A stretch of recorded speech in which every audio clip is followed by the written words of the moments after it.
Saludos, saludos a todos. Estamos una vez más en nuestro canal Suma Teológica Crítica y Académica.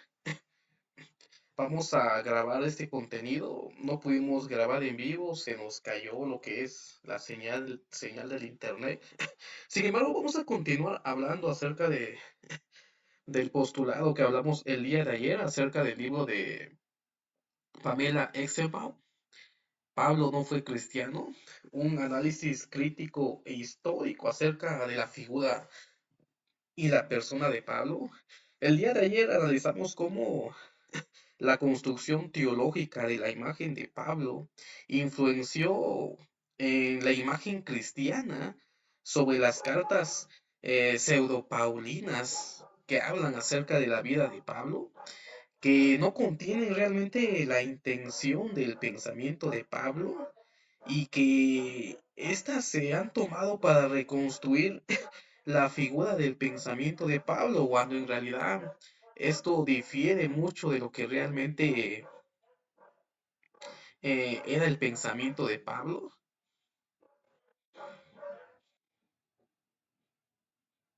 Entonces vamos a continuar leyendo el libro de Pamela Exenbaum. Pablo no fue cristiana, no fue cristiano. El día de ayer analizamos lo que son las cartas pseudopaulinas para poder comprender lo que vamos a hablar el día de hoy. Hay que revisar el primer video anterior a este y vamos a leer este libro. Aquí lo tengo en la tablet y vamos a leer y vamos a comentar acerca de este libro, de esta autora que habla acerca de que Pablo no fue cristiano. Entonces, vamos a continuar. El tema o el capítulo de hoy es cómo llegó Pablo a ser cristiano, una construcción teológica sobre las cartas pseudopaulinas y el libro de los Hechos, antiguas visiones de Pablo o antiguas reconstrucciones del personaje de Pablo. Entonces vamos a leer, voy a quitar esto que tenemos por acá.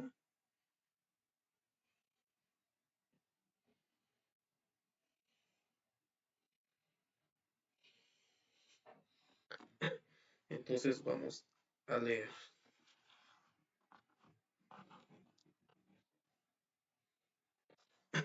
Dice, los intérpretes han asumido también que el retrato de Pablo en Hechos encaja con el material que encontramos en sus cartas. Las historias que Hechos cuenta de Pablo podrían relacionarse con la información de las cartas de diversos modos. Sin embargo, en general se ha asumido que Hechos complementan, corroboran y complementan lo que Pablo decía en sus cartas. Así, el famoso concilio de Jerusalén en Hechos 15, encaja con la reunión que Pablo describe en Gálatas 2. Y este ya es un tema que ya hemos analizado en otros programas acerca de cómo el libro de los Hechos altera, modifica y hace una reinterpretación de lo que son los acontecimientos de la vida de Pablo y que probablemente algunos historiadores han asumido que probablemente ese concilio, ese famoso concilio de Jerusalén, probablemente la historia que contiene hechos es una historia falsa, que lo que realmente sucedió es lo que acontece y nos relata la carta de Gálatas. Continuamos, dice, de tal modo que el primero completa o rellena los detalles del mismo acontecimiento. Entonces, probablemente sí lo rellene.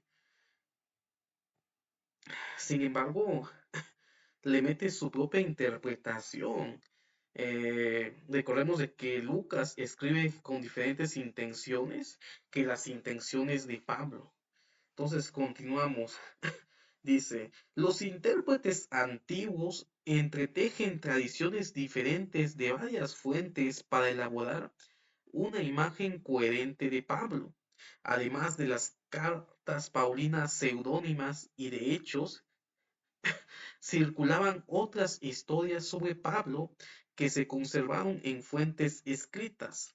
Algunas de estas fuentes eran consideradas autoritativas.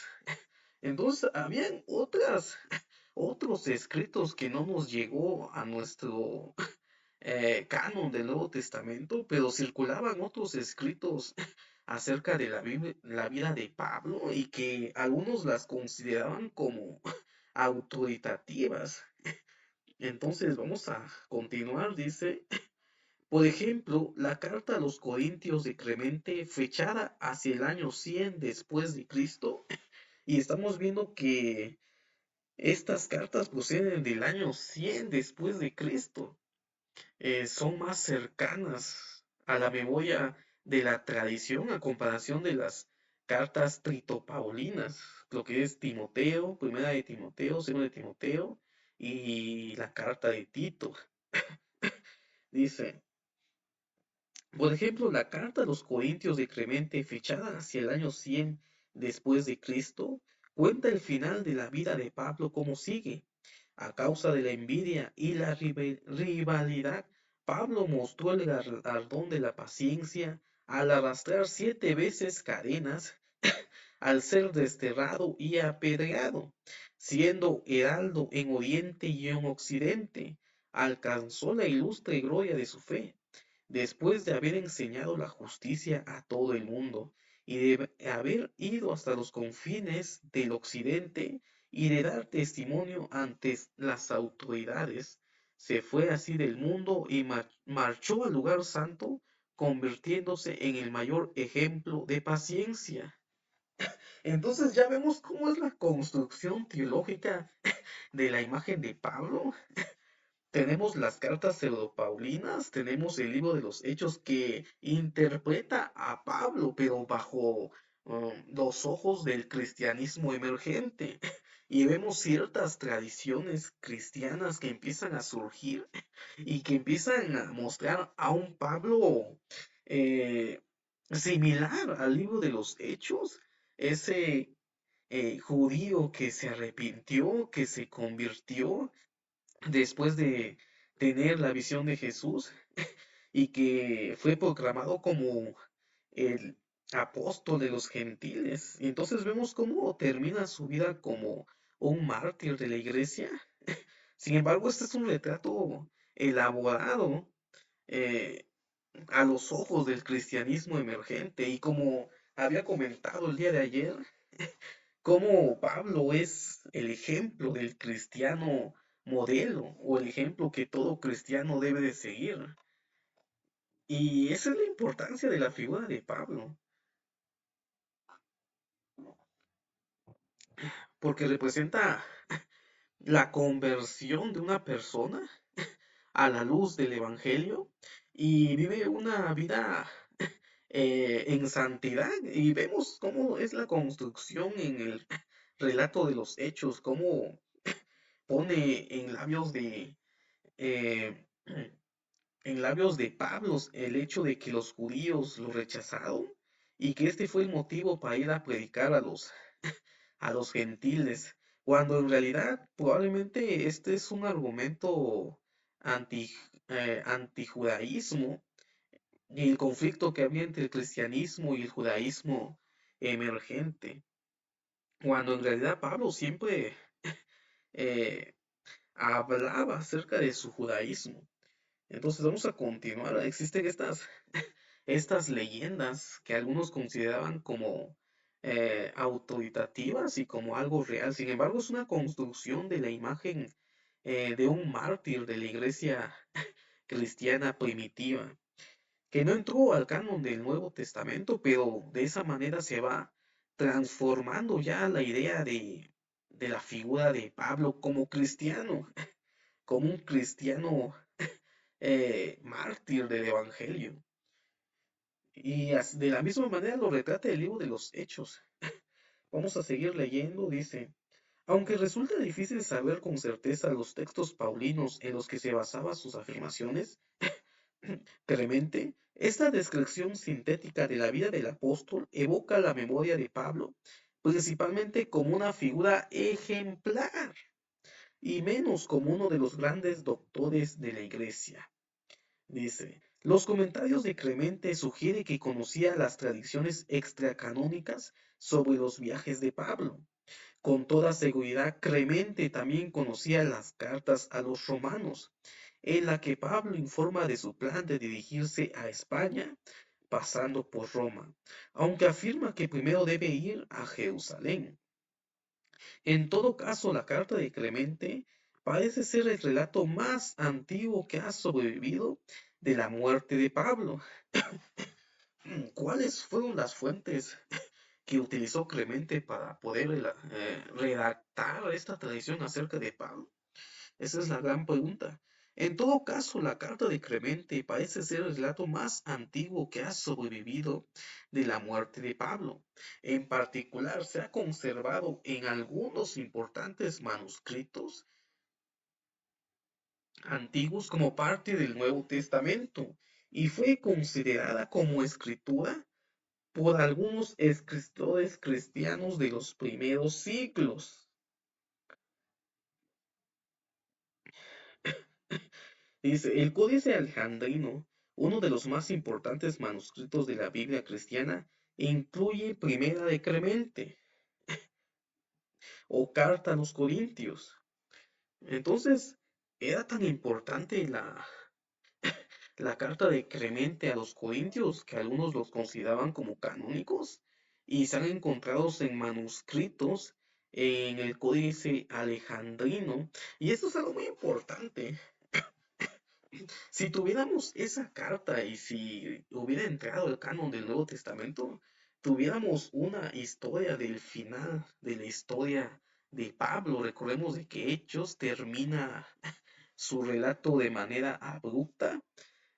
No conocemos realmente qué pasó con el juicio final de Pablo.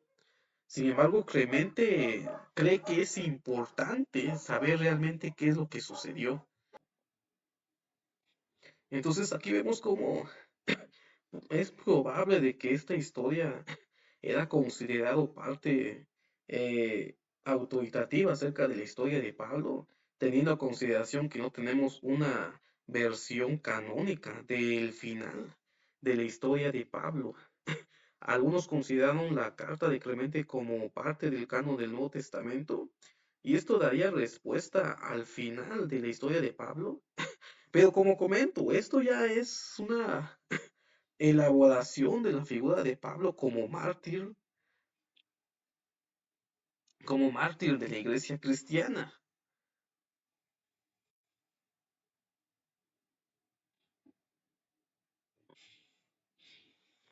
Vamos a continuar.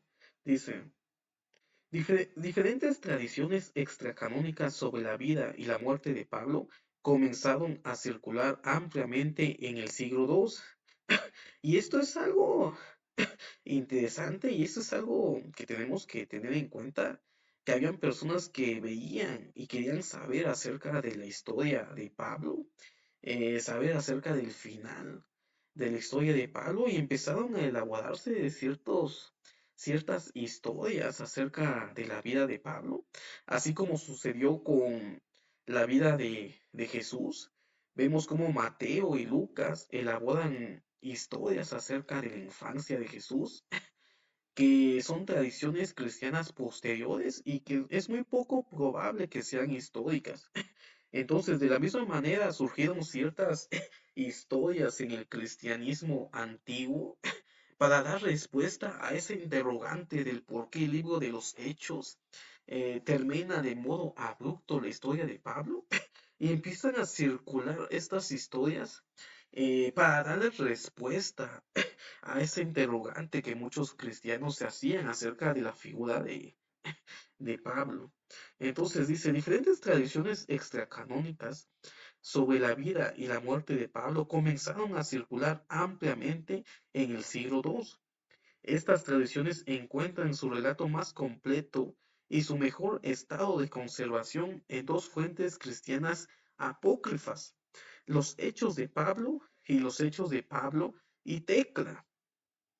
El primero narra el martirio de Pablo a manos de Nerón, aunque ya en la antigüedad se reconocían estos textos como falsificaciones y por consiguiente sospechosos, algunos padres de la iglesia incorporaron datos sobre la vida de Pablo de estas historias apócrifas en sus sermones y tratados. Y eso es algo interesante. Cómo algunos padres de la iglesia consideraban o tomaban cierta historia de estas literaturas apócrifas y pseudoepígrafes para elaborar sus sermones o sus explicaciones acerca de la vida de Pablo, dice. Así, el martirio de Pablo se convierte en una tradición autoritativa, aun cuando su historia no se encuentra en los hechos canónicos. Pero no es mi objetivo aquí por memorizar las varias y diferentes tradiciones apócrifas sobre Pablo.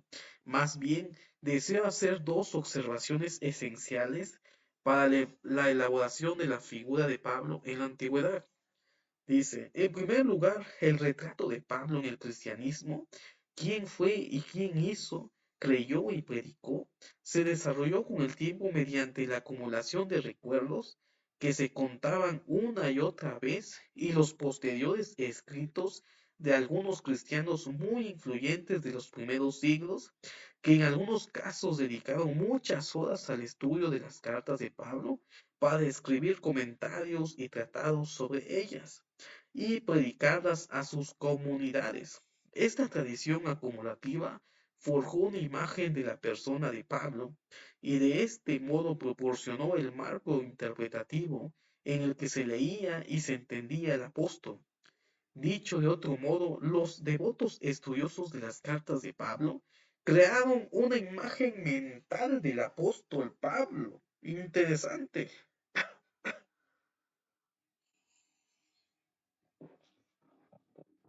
¿Qué quiere decir aquí el autor o la autora?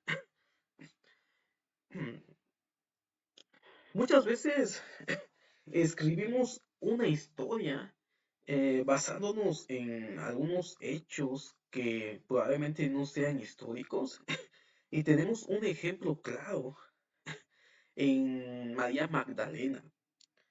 Como recordarán, en muchos retratos de María Magdalena en la Edad Media, la retrataban como la mujer prostituta arrepentida, una figura que quedó impregnado en el inconsciente del cristianismo.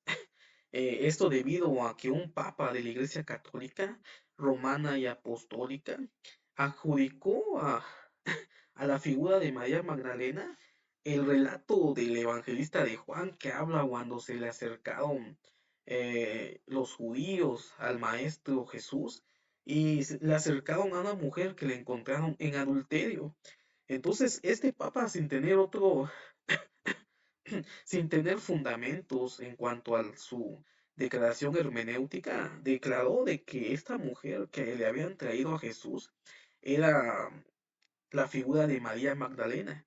Y de esa manera se perpetuó lo que es la figura de la mujer prostituta arrepentida eh, en la figura de María Magdalena, aunque eso no era realmente lo que la tradición cristiana antigua enseñaba acerca de la figura de María Magdalena y no tiene ninguna fuente histórica, ni narrativa, ni textual, el texto no lo dice.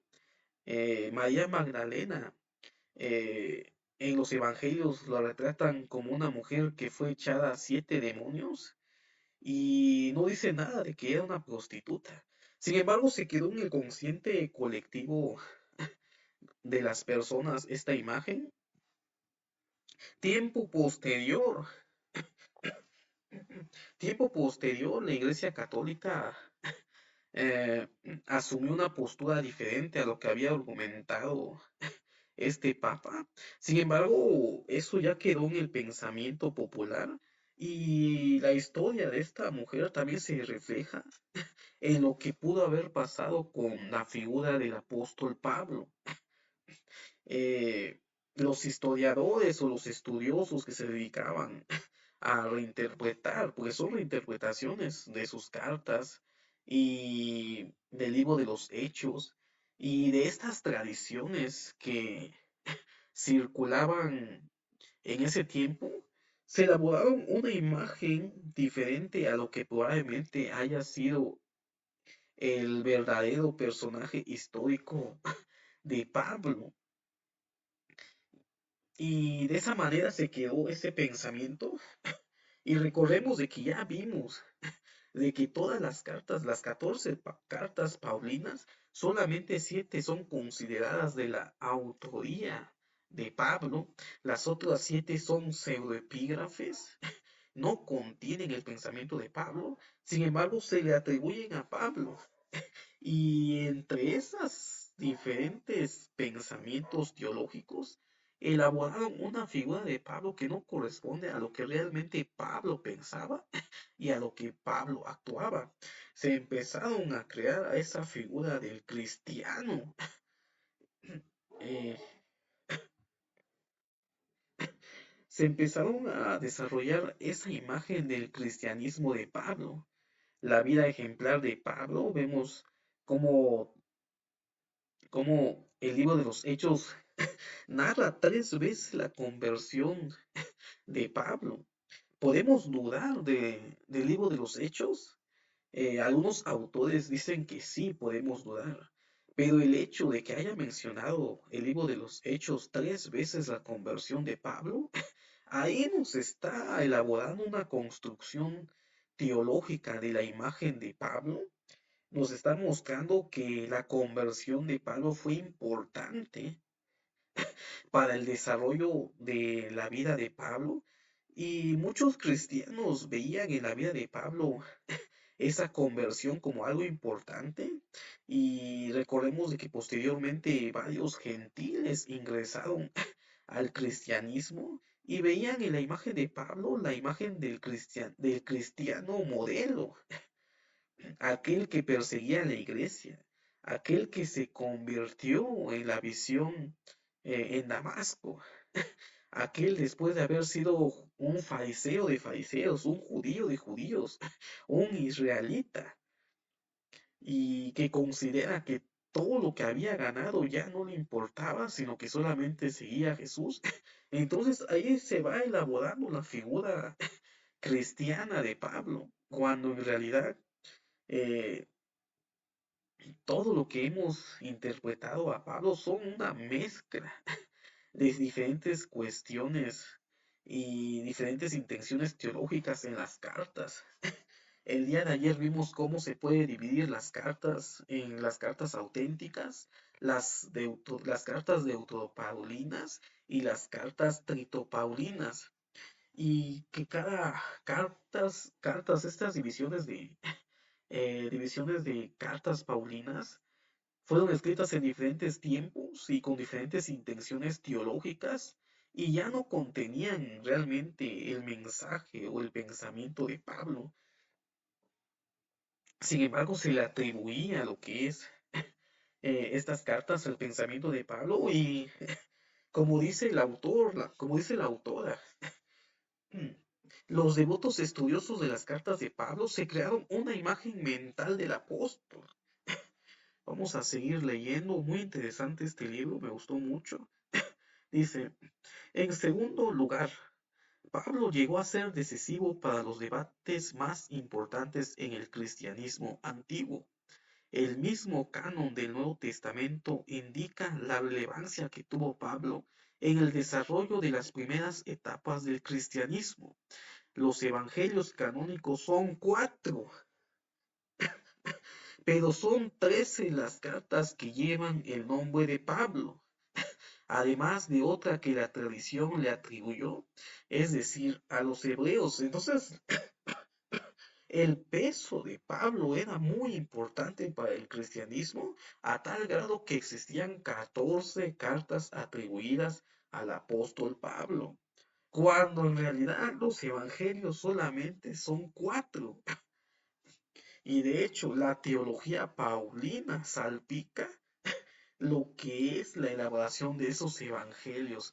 Y por eso hay tanta contradicción, tanta pelea, tanto debate eh, en algunos grupos académicos y pseudoacadémicos acerca de que Pablo fue el inventor del cristianismo. Yo realmente no, mi postura es que Pablo no inventó el cristianismo.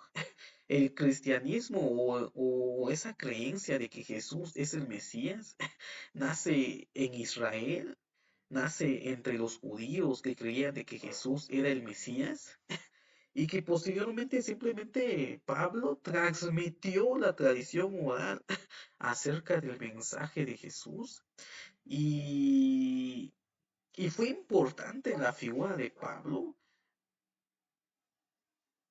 por las características de un maestro o de un predicador que viajaba a los diferentes lugares. Sin embargo, yo no estoy de acuerdo en esa postura que dice que Pablo inventó el cristianismo, influenció probablemente en algunas cuestiones teológicas.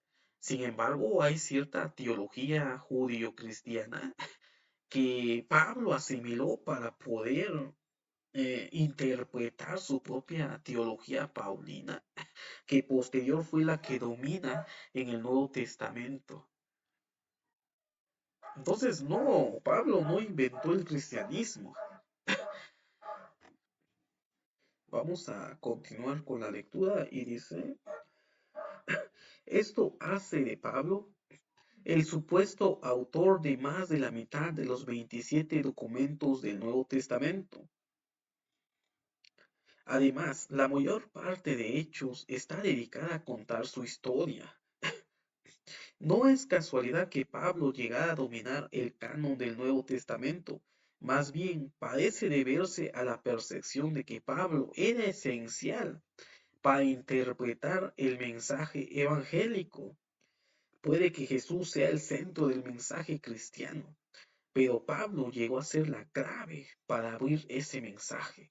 En efecto, el recuerdo de la persona de Pablo y la interpretación de sus escritos se convirtieron en el campo en el que los cristianos libraron algunas de sus batallas más encarnizadas sobre la doctrina y la autoridad. Y esto es algo interesante cómo la figura de Pablo influenció en cuanto al desarrollo de la teología del Nuevo Testamento y al grado de ser una persona autoritativa en el cristianismo primitivo, uh, disculpen, tan importante fue la figura de Pablo en el cristianismo primitivo que hubieron personas que escribieron en nombre de Pablo para darle autoridad a ciertas doctrinas y a cierto pensamiento y a la jerarquía de lo que fue la iglesia católica, la iglesia cristiana o la iglesia católica romana y apostólica. Ya en el siglo III, con el surgimiento de las cartas pastorales. Entonces no podemos negar que fue importante la influencia de Pablo en el desarrollo teológico del pensamiento cristiano. Pero aclaro y vuelvo a comentar mi postura. Pablo no creó el cristianismo, simplemente transmitió el cristianismo, adoptó ciertas tradiciones orales del mensaje de Jesús, cierta teología judio-cristiana la transmitió y también la reinterpretó hasta formar las bases de la teología paulina que principalmente es salpicada en todo el Nuevo Testamento.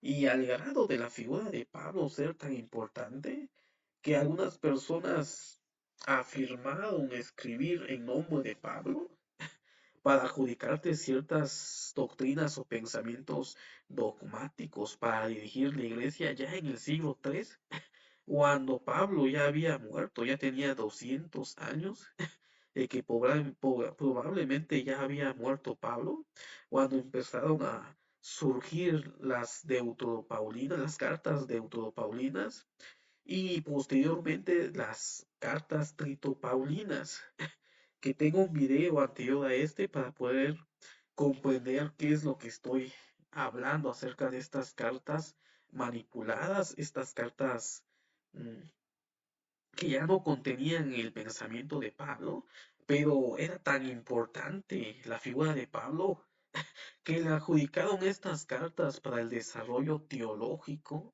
del pensamiento cristiano, aunque Pablo no tenía nada que ver con estas cartas que se le atribuyeron. Entonces vamos a seguir leyendo. Dice, la vida ejemplar de Pablo. Aunque Pablo se le llamó apóstol, su historia fue completamente diferente a los demás apóstoles. A diferencia de Pedro, Santiago, Juan o los otros apóstoles, Pablo no fue discípulo del Jesús terreno y por consiguiente no es mencionado en los evangelios. Los retratos de los 12 apóstoles que como el de Pablo se crearon a partir de tradiciones canónicas y extracanónicas. Los presentan como seguidores del Jesús terreno, aunque es verdad que flaquearon a veces, fueron leales a Jesús desde el comienzo. Si bien no conocieron el sentido trascendental de su ministerio, hasta después de haber tenido la experiencia de su resurrección. Dicho de otro modo, los 12 aparecen como hombres que progresivamente pasaron de ser discípulos a ser maestros y hacedores de milagros. Estuvieron física y espiritualmente cerca de Jesús. Sus vidas servían de modelo de vida virtuosa para los cristianos en la predicación y enseñanza de la tradición eclesial de las generaciones posteriores. Pero ninguno de los apóstoles del círculo de Jesús resultó ser tan influyente como la figura de Pablo. Sin duda fueron varias las razones por las que la vida de Pablo llegó a convertirse en el paradigma de la vida cristiana en general. Tal vez, dado que Pablo conoció a Cristo solamente tras su muerte y resurrección, muchos cristianos se veían reflejados en la vida del apóstol. Y esto es algo verdadero. La figura y la imagen del apóstol Pablo refleja lo que era la conversión cristiana. Y muchos cristianos que venían del pueblo gentil, que no eran judíos, veían en Pablo esa figura en la cual podían aspirar. Recordemos de que los cristianos gentiles posteriores no conocieron a Jesús. Sin embargo, creyeron en el mensaje de Jesús y probablemente abandonaron la vida anterior, así como Pablo enseña en algunas de sus cartas. Sin embargo, el libro de los Hechos exagera esta conversión, siendo parte principal del mensaje del libro de los Hechos, la conversión de Pablo. Y esto es un ejemplo para el cristianismo gentil y por eso también es probable que haya tenido tanto éxito porque veían en Pablo el modelo del cristiano gentil que no conoció a Jesús en persona, pero que creyó en Jesús y que probablemente había dejado toda su vida anterior para seguir al movimiento de los que creían en Jesús como Mesías.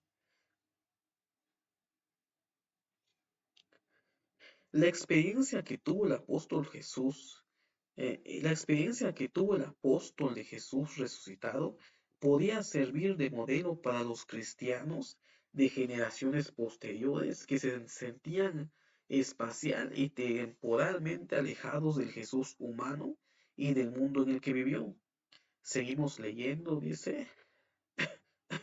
Además, Pablo había dado a la posteridad un legado importante con sus cartas. Hay pruebas de que las cartas se conservaron en parte porque proporcionaban a sus seguidores un modo tangible para recordar a su maestro. Como ha dicho un especialista, las cartas de Pablo funcionaban como un monumento, tanto como documentos. Es decir, las cartas eran objetos físicos que daban testimonio de la memoria del apóstol, monumentos de su vida de santidad, una especie de reliquia textual y esta conceptualización puede haber jugado un papel importante en la canonización de las cartas paulinas. Existen abundantes pruebas del interés generalizado que los cristianos de diversas tendencias tenían por la vida y la obra de Pablo a mediados del siglo II. No siempre le preocupaban principalmente sus cartas, sino su imagen ejemplar. Entonces, esta es la reconstrucción de la imagen de Pablo. Y lo que impactaba más era su imagen ejemplar. Y lo tenemos en la carta de Clemente, cómo relata el final del apóstol Pablo como un mártir de la iglesia cristiana. Seguimos. Pero como ha demostrado la investigación de la última mitad del siglo pasado, existían diferentes imágenes ejemplares de Pablo en circulación durante los siglos II y III.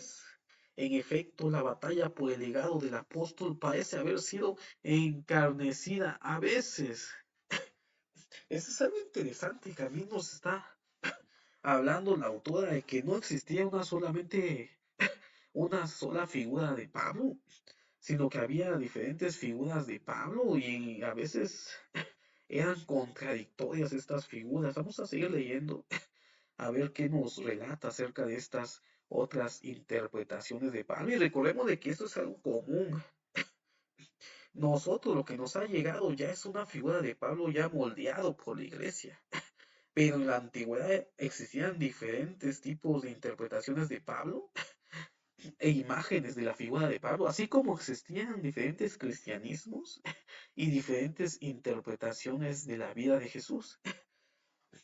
Vamos a continuar leyendo, dice, aunque parece que las cartas de Pablo, escritas originalmente a comunidades concretas para abordar sus necesidades particulares, se recopilaron en un solo volumen en una fecha relativamente antigua, tal vez a finales del siglo II. Estas primeras colecciones no estaban tipificadas, es decir, los antiguos códices de las cartas paulinas difieren en su contenido tanto en lo que respecta al número como al orden. Esto es interesante, lo que nos está diciendo la autora. Dice, aunque parece que las cartas de Pablo, escritas originalmente a comunidades concretas para abordar sus necesidades particulares, se recopilaron en un solo volumen en una fecha relativamente antigua, tal vez a finales del siglo II. Y ojo, esto es lo que dice la autora. Estas primeras colecciones no estaban tipificadas, no estaban manoseadas, no estaban alteradas, no estaban interpoladas, no las habían alterado para hacer coincidir a una iglesia cristiana emergente.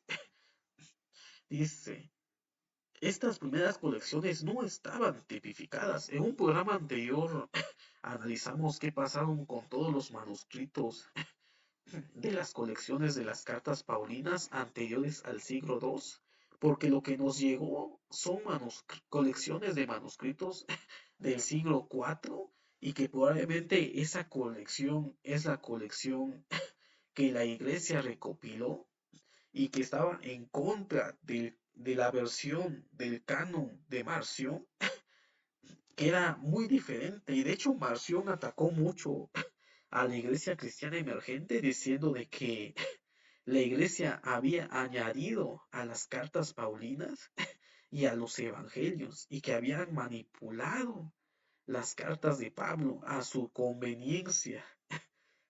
¿Habrá dicho la verdad Marción? No lo sabemos. Pero como dicen unos autores, tampoco podemos negar lo que dijo Marción acerca de la iglesia. Dice, entonces, estas primeras colecciones no estaban tipificadas, es decir, los antiguos códices de las cartas paulinas difieren en su contenido, tanto en lo que respecta al número como al orden. Pero lo que más nos importa ahora para nuestro estudio es el hecho de que estos primeros ejemplos de colección epistolar paulino no estaban originalmente vinculados con hechos ni con ninguno de los otros escritos que ahora se hayan incluidos en el Nuevo Testamento. Algo interesante. Pero lo que más nos importa, dice la autora, ahora para nuestro estudio es el hecho de que estos primeros ejemplos de colección epistolar paulina no estaban originalmente vinculados con hechos ni con ninguno de los otros escritos que ahora se hallan en el Nuevo Testamento. En efecto, en los siglos 2 y 3 no existía aún un Nuevo Testamento canónico. Con toda seguridad, se conocían ampliamente y estaban en circulación los evangelios de Mateo, Marcos, Lucas y Juan, como también muchos otros escritos que acabarían formando el Nuevo Testamento, pero aún no se habían unido para formar un conjunto canónico, un desarrollo que se produjera en el siglo IV, exactamente. Y en el siglo IV ya proceden los manuscritos más antiguos que tenemos, el Códice Sinaítico y el Códice Vaticano, que contienen las 14 cartas atribuidas a Pablo. Y posteriormente a estas fechas, los manuscritos posteriores contienen las colecciones similares a estas colecciones del Códice Sinaítico y del Códice Vaticano, en un tiempo donde alguien más las recopiló, las editó, las amplió, las interpoló, y estas fueron las colecciones que llegaron al Nuevo Testamento. Y algunos autores se preguntan qué pasaron con aquellas colecciones que diferían de las colecciones paulinas que encontramos en los manuscritos del siglo IV. Algunos han supuesto que la misma iglesia las destruyó, así como la colección que difería de la colección que la iglesia había reunido, que era la colección de Marción, no nos llegó. La colección de Marción también fue destruida. Y algunos argumentan de que probablemente estas colecciones de cartas paulinas eran textualmente contenía menor texto, y cuando los cristianos encontraban estas colecciones no les daban importancia porque ya conocían aquella colección completa y ampliada, y por lo tanto estas colecciones de cartas paulinas no se reescribieron, nadie las perpetuó, nadie las copió, considerando que estas cartas eran de bajo valor y que las que eran realmente las cartas inspiradas eran esas cartas, colecciones de cartas paulinas que aparecen en los manuscritos del siglo IV y no anteriores al siglo II. Y es probable de que las colecciones que tanto había atacado Marción, de que habían alterado y habían ampliado la iglesia, tiene algo de verdadero. Y estas cartas fueron las que eh, fueron favorecidos por el cristianismo en sí, las aceptaban más que estas cartas que eran menos en número. Vamos a continuar.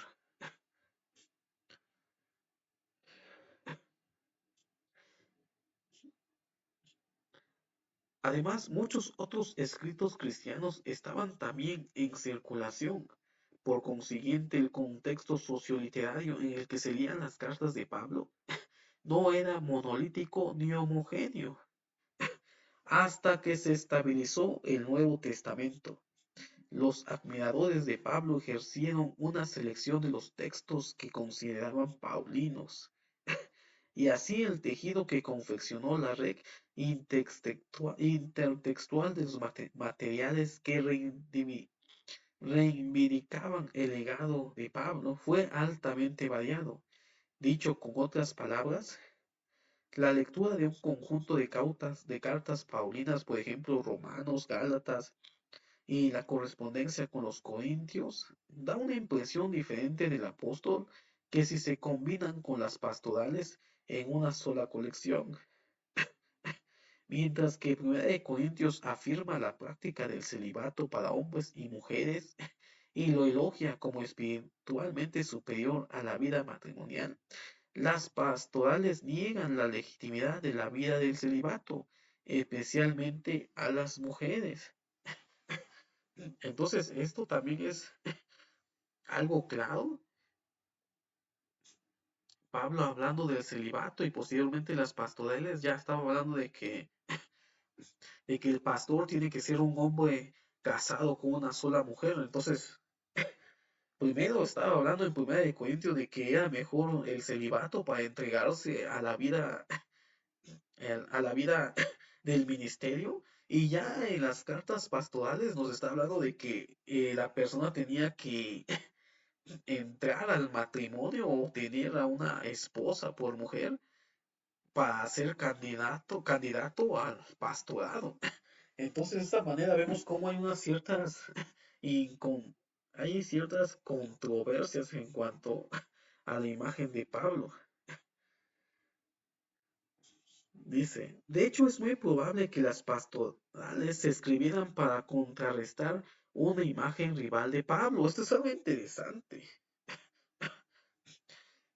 Dice, de hecho es muy probable que los pastorales se escribieran para contrarrestar una imagen rival de Pablo, una imagen que el autor de estas cartas consideraba una amenaza y una traición al Pablo real. Parece que algunos miembros del círculo paulino eran mujeres que abandonaban las formas convencionales de la familia y abrazaban la vida ascética. Los hechos de Pablo y Tecla cuentan la historia de una joven, Tecla, que en vísperas de su matrimonio abandona a su prometida para seguir a Pablo, a quien le muestra una devoción eterna. Habiendo oído predicar a Pablo desde la ventana, Pablo se encuentra de visita en casa de un amigo, Onesíforo, que casualmente vive en la vivienda contigua, donde el apóstol pontifica habitualmente a la hora de la cena. Se siente inspirada a imitar al apóstol, viviendo la existencia de una predicadora ascética itinerante. Aunque la protagonista de la obra es Tecla, Pablo juega un papel clave puesto que en su predicación sobre la renuncia a la sexualidad la que pone en marcha el relato. Debéis tener el único Dios verdadero y vivir castamente. Así pues, la misión y el mensaje de Pablo difieren significativamente del libro canónico de Hechos. En los Hechos de Pablo y Tecla, Pablo predica la castidad como salvación. Tecla es presentada como una imperterita devota de Pablo y dotada de un compromiso incansable por vivir castamente a pesar del constante acoso que amenaza su vida. Sin lugar a duda, ella es la heroína y eclipsa a Pablo por su fidelidad y su valentía. Pero la causa del conflicto en la historia no es la relación entre Pablo y Tecla. Más bien la tensión narrativa procede de la visceral oposición social y civil a permitir que las mujeres elijan una vida de castidad y a la autoridad que esa vida casta le confiere.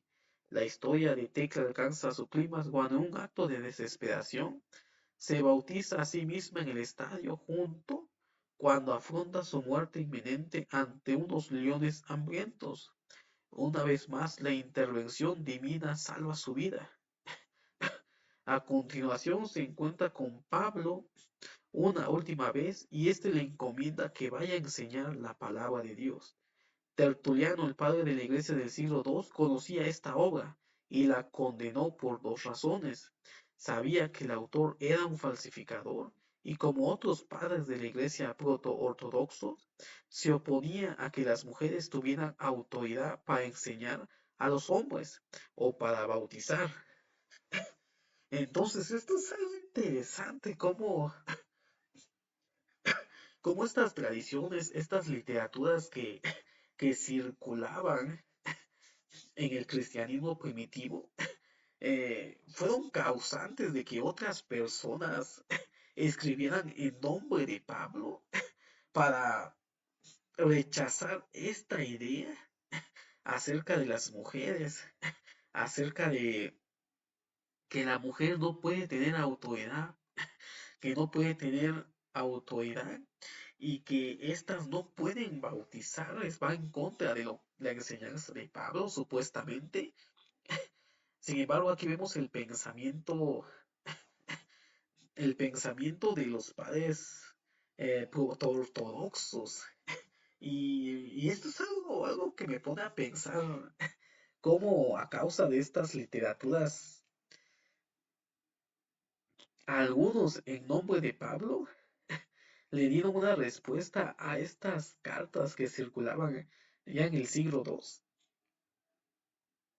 y elaboraron lo que son las cartas pastorales, primera de Timoteo, segunda de Timoteo y la carta de Tito, donde condenan esta práctica, donde vemos de que el pastor tiene que estar casado. Y entonces, ¿dónde está esa predicación célibe de Pablo en Primera de Corintios? Ya para esa época ya vemos un pensamiento diferente y también un pensamiento diferente a la posición de la mujer. Y vemos como alguien que probablemente haya tenido cierta influencia en la iglesia cristiana emergente, quiero pensar, como algunos han mencionado, de que probablemente algunos padres, bueno, un padre de la iglesia en esa época haya sido el autor de las pastorales. Y algunos han comentado de que probablemente haya sido Clemente, el autor de las cartas pseudoepígrafes de las pastorales. Sin embargo, quedan hipótesis y es muy plausible que alguien de la iglesia emergente que tenía cierta autoridad en la iglesia cristiana emergente haya redactado estas cartas pseudoepígrafes eh, para darle cierta autoridad a lo que era el pensamiento teológico cristiano en ese tiempo, atribuyéndole a que Pablo fue el precursor de esas enseñanzas y ya no el pensamiento de cristianos de segunda o tercera generación. Y para poder subyugar esa imagen que circulaba en las diferentes literaturas apócrifas en el siglo II, finales del siglo II, comienzos del siglo III, y coinciden con las fechas probables de las cartas pastorales.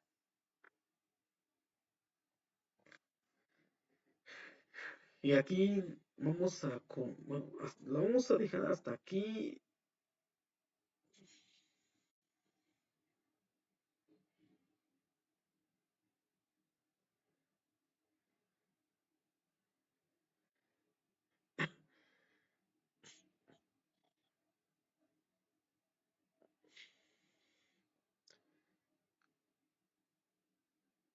La vamos a dejar hasta acá. Solamente vamos a ver lo que respondió Tertuliano acerca de esta historia de Hechos de Pablo y Tecla. Dice, en su tratado, El bautismo, Tertuliano dice con toda claridad: ahora bien, el atrevimiento de la mujer que ha usurpado la función de enseñar, y miren este pensamiento de Tertuliano acerca de la función de la mujer como alguien que enseña. Dice, ahora bien, el atrevimiento de la mujer que ha usurpado la función de enseñar, está claro que no llegará a arrebatar también para sí el derecho de bautizar. Entonces, este pensamiento es un pensamiento ya del siglo II y probablemente coincide con lo que era ya la norma del pensamiento cristiano acerca del liderazgo y la jerarquía dentro de la iglesia. Dice, ahora bien, el atrevimiento de la mujer que ha usurpado la función de enseñar, está claro que no llegará a arrebatar también para sí el derecho de bautizar, a no ser que acaso se presenten algunas nuevas bestias semejantes a la primera, de modo que como aquella suprimiría el bautismo, si alguna de estas le confiera por sí misma, y si alguna de estas mujeres defienden los hechos de Pablo, que han sido falsamente titulados el ejemplo de Tecla, a fin de poder reivindicar la facultad de las mujeres para enseñar y bautizar. Sepan que el presbiterio que en Asia ha compuesto esta escritura, cubriendo por así decir con el título de Pablo lo que procede de él mismo, convicto y confesó de haber hecho esto por amor de Pablo, ha abandonado el puesto, porque como pareciera creíble que diese a la mujer la potestad de enseñar y bautizar a aquel que ni siquiera permitió a la esposa instruirse en todo momento, cállense, dice, y consulte en casa a sus maridos. Entonces, aquí está citando ese famoso versículo de Primera de Corintios, que la literatura o la crítica literaria ya ha reconocido que no pertenece al pensamiento de Pablo, aunque se encuentren en manuscritos antiguos, no pertenece al pensamiento de Pablo, sino pertenece a un pensamiento cristiano posterior. Y aquí Tertuliano está ejemplificando lo que es el cristianismo de su época, que no se le permite a la mujer bautizar, no se le permite a la mujer enseñar, y, y nos habla de que encontraron al autor de este libro o del libro de los Hechos y Tecla, y que era un presbítero. Y el argumento que dijo este presbítero era de que redactó esta historia por amor a Pablo. Y aquí entra una cuestión muy interesante. A veces no sé si me explico o si no, no me doy a entender. Estas literaturas, a pesar de que sean apócrifas, a pesar de que no tengan respaldo autoritativo, son interpretaciones de tradiciones sobre la vida de Pablo.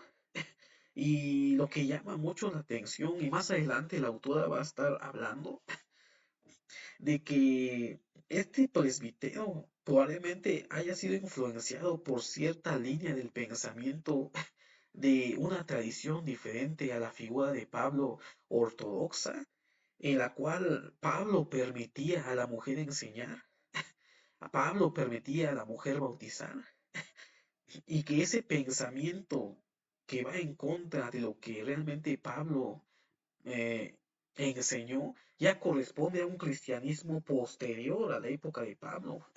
Y para que se perpetuara ese pensamiento verdadero de Pablo, este presbítero escribió el libro de los Hechos y Tecla, en el cual impregnó el pensamiento de Pablo, que probablemente haya sido el verdadero pensamiento de Pablo, y que la redactó en este libro apócrifo para conservar la memoria de la tradición del pensamiento de Pablo acerca de las mujeres, ya que en esa época ya se estaba interpretando de mala forma lo que Pablo había enseñado, por esas interpolaciones y por ese pensamiento en esa época acerca de las mujeres. Pero las mujeres ocupaban un lugar importante en el cristianismo primitivo y en el judio-cristianismo. Recordemos de que probablemente tengamos hasta apóstoles mujeres. Tenemos al apóstol Junia, apóstoles de apóstoles. María Magdalena, la primera mujer eh, que transmitió el testimonio de Jesús resucitado. Entonces hay una contradicción en cuanto al cristianismo posterior y al cristianismo primitivo acerca de la posición de las mujeres. Si las mujeres callaran y guardaran silencio, el mensaje de la resurrección no se hubiera transmitido y solamente hubiera quedado en el olvido o no tuviera tanto impacto. Y el personaje de María Magdalena fue importante en el cristianismo, que aún posteriormente hubieron tradiciones cristianas que le atribuían a María Magdalena como la apóstol de apóstoles, la mujer a quien Jesús amaba. Y esto es algo muy controvertido. Y en algunos evangelios apócrifos vemos cómo había esa pelea entre Pedro y María Magdalena. Y aquí vemos una pelea teológica, Pedro representando a la iglesia emergente, que tiene miedo ante una mujer. Y este miedo hacia las mujeres fue transmitido posteriormente en el desarrollo histórico del cristianismo.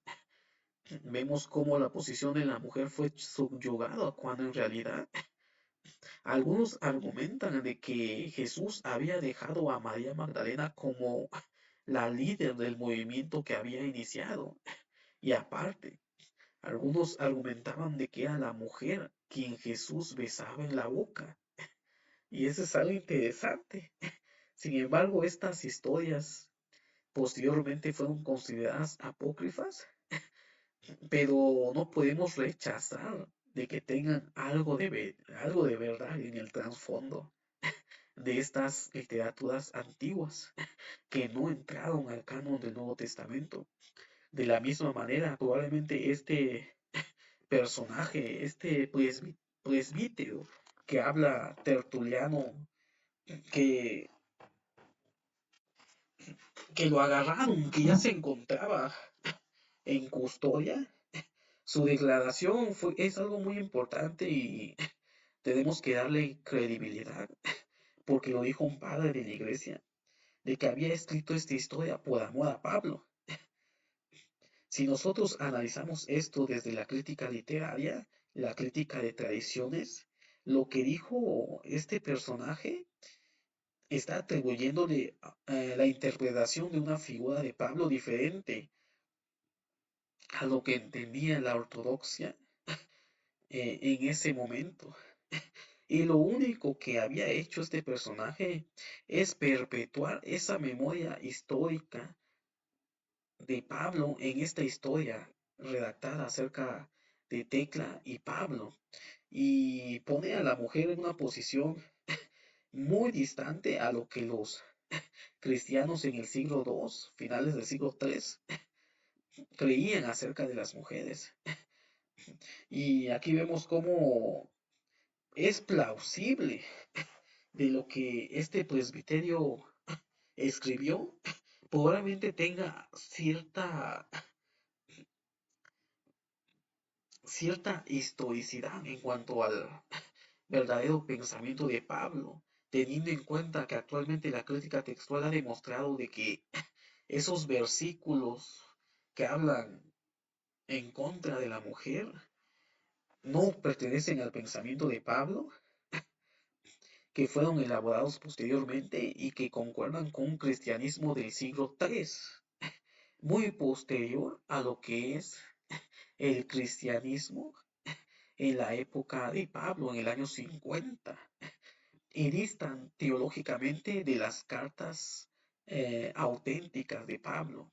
Entonces aquí vemos cómo se comportó la historia, cómo hubieron esas tradiciones cristianas que no entraron al canon, porque ya había cierta jerarquía ya, y rechazaron estas construcciones teológicas acerca del pensamiento de Pablo, y es muy plausible de que realmente Pablo permitía la enseñanza a las mujeres en sus comunidades cristianas primitivas en el año 50. Y tenemos varias figuras de mujeres mencionadas en las cartas. Y aún este personaje del apóstol Junia, que posteriormente hubieron padres que afirmaban que sí era una mujer, pero habían otros padres que afirmaban que era un hombre. Pero la situación aquí es de que el padre que afirmaba de que era un hombre era un padre de la iglesia que tenía ese pensamiento machista, ese pensamiento contrario y subyugador a las mujeres. Y claro que no iba a permitir aceptar de que una mujer llegó a ser un apóstol, como muchas tradiciones cristianas actuales afirman de que la mujer no puede enseñar, que la mujer no puede bautizar, que la mujer no puede ser apóstol, que la mujer no puede ser pastora.